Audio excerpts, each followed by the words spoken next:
Bonjour tout le monde, avec Bobo Chataxi le magicien. Aujourd'hui, je vais parler de Mélenchon et de Marine Le Pen. Comme vous pouvez le constater, Marine Le Pen, soit il fait des plagiats, soit il raconte des fake news. Pour ce qui concerne les sondages, qu'on s'entende sur un point. On a en ce moment une très grande difficulté parce que... C'est-à-dire qu'en Suisse, vous êtes à 9, dans un autre, vous êtes à 13%. Oui, alors je suis comme tout le monde, je me demande qu'est-ce qui est vrai. Harris, là, 13%, IFOP. Ouais.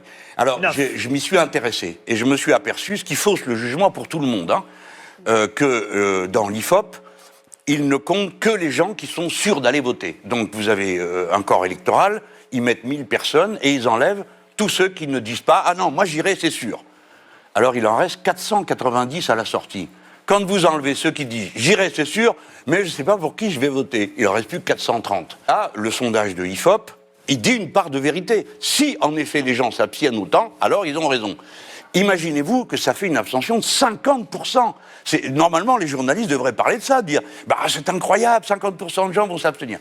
Non, on parle des autres chiffres. Donc je ne sais pas. Normalement, il y a moins d'abstention. Moi, j'accepte la situation, écoutez-moi bien. Et le sondage dont vous parlez, qui a été d'ailleurs commandé par un de vos concurrents, puisque votre propre sondage, vous ne le commentez plus, c'est celui qui me donne au second tour, en l'occurrence, qui a été publié le même jour, mais je sais pas, personne n'en parle, bon bref, est un sondage dont le biais fait en réalité que les gens interrogés fondent de 50%, comme s'il y aurait 50% d'abstention à l'élection présidentielle. Vous savez ce que je crois fondamentalement? Je pense que les sondages sont un outil qui sont en réalité aujourd'hui défaillants.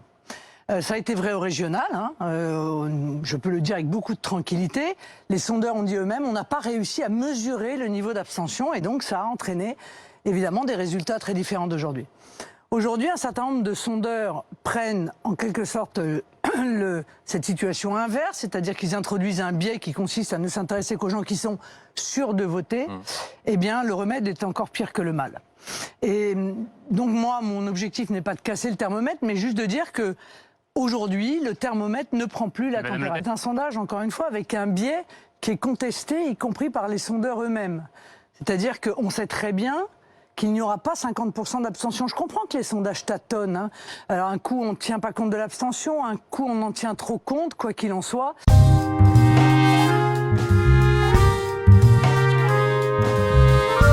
Le SMIC. La consommation populaire. 1 400 €. Vous proposez de le porter à 1 400 € net mensuel. Ça, c'est possible. Si vous êtes élu, c'est ce qui sera fait. Oui. Vous ne parlez pas de l'augmentation des salaires. On a bien vu, ça n'est pas un pilier de votre future politique économique. Parce que vous savez, augmenter les salaires, ça veut dire faire peser une charge sur des entreprises qui sont dans de grandes difficultés aujourd'hui économiques. Est-ce que, comme le proposent d'autres candidats, il faut augmenter le SMIC, il faut augmenter les salaires? Moi, si vous voulez, ma manière d'augmenter les salaires, si je puis me permettre, c'est ce qu'a fait la Grande-Bretagne, c'est-à-dire arrêter l'immigration clandestine, arrêter le travail détaché, ce qui a entraîné d'ailleurs une augmentation de 8,8% des salaires, automatiquement presque. Parce que la réalité, c'est que l'immigration est utilisée, l'immigration à bas coût, est utilisée depuis des décennies pour peser à la baisse sur les salaires. Vous m'avez entendu 100 fois le dire. Mais là, on a un exemple concret. La Grande-Bretagne arrête l'immigration clandestine, elle arrête le travail des étrangers. La Grande-Bretagne arrête l'immigration clandestine, elle arrête le travail des étrangers et en réalité on s'aperçoit que du coup les salaires augmentent de 8,8%. Oui Marine, si vous ne voulez pas augmenter les salaires de manière générale, essayez de le faire de manière ciblée. Par exemple chez les professeurs, c'est Uber, les pompiers, les soignants, les serveurs, les agriculteurs. Beaucoup de corps de métier méritent une augmentation. Concernant le Royaume-Uni, il faut noter qu'en 2020, il y avait 1,3 million de personnes qui ont quitté le Royaume-Uni. Ce n'est pas moi qui le dis, ce sont deux statisticiens qui travaillent dans un centre de statistiques qui est l'équivalent de l'INSEE en France.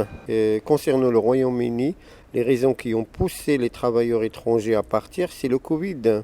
Ils avaient le choix entre soit rester au Royaume-Uni, donc sans travail, sans argent, ou bien retourner chez eux auprès de leur famille avec un coût de la vie moins élevé et un risque inférieur d'attraper le virus.